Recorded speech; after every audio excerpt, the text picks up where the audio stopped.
Sell Cashier gives you the best quotes for your iPhone, so check them out next time when you're planning to sell your old phone.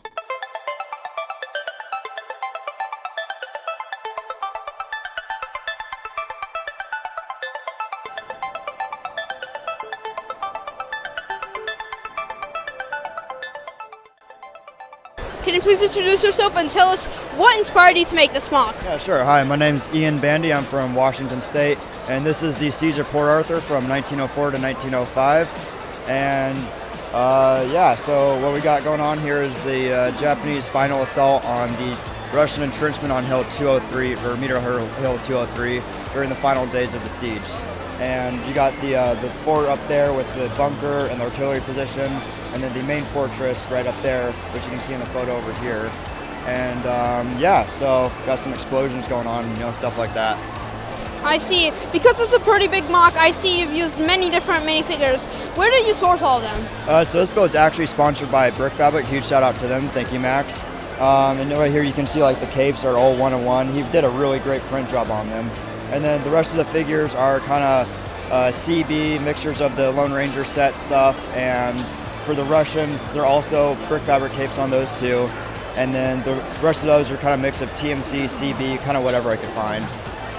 Moving into the MOC, I see some beautiful trenches and bunkers. Can you tell us how you made them? Yeah, sure. So they're actually not that hard to build, at least the Japanese line.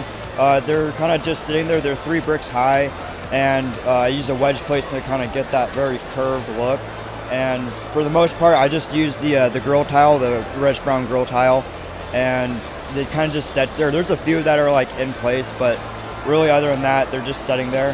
The Russian trenches, there's a few different techniques going on. Like right up here, we got it sitting on some like hinge plates and textile, or like the ball joints, and it's like slanted.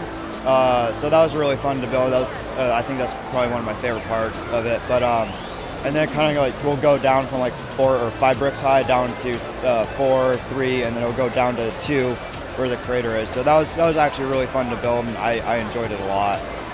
And then kind of just the rest of it, except for right here where it goes down into the artillery pit, was interesting to do for sure. Never really done that before, but I think it came out pretty good. I see. Moving downward into the MOC, can you tell us how you created this smooth terrain over here? Yeah, sure. So it's a mixture of like regular brick built stuff and the net technique, and a new technique I actually found out from a buddy of mine, where it's you get the like Technic ball joints, and then you will put a 4x6 base plate on it, or like whatever size you need, and then you will I layered it, and then you kind of set it on a brick, and then you kind of angle it how you want.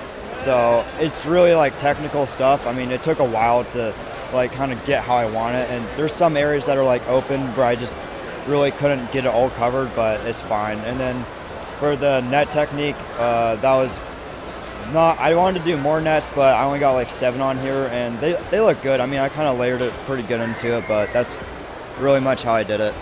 I see. Thank you very much for your time, and hopefully we will see you next Brick Fair. Yeah, thank you.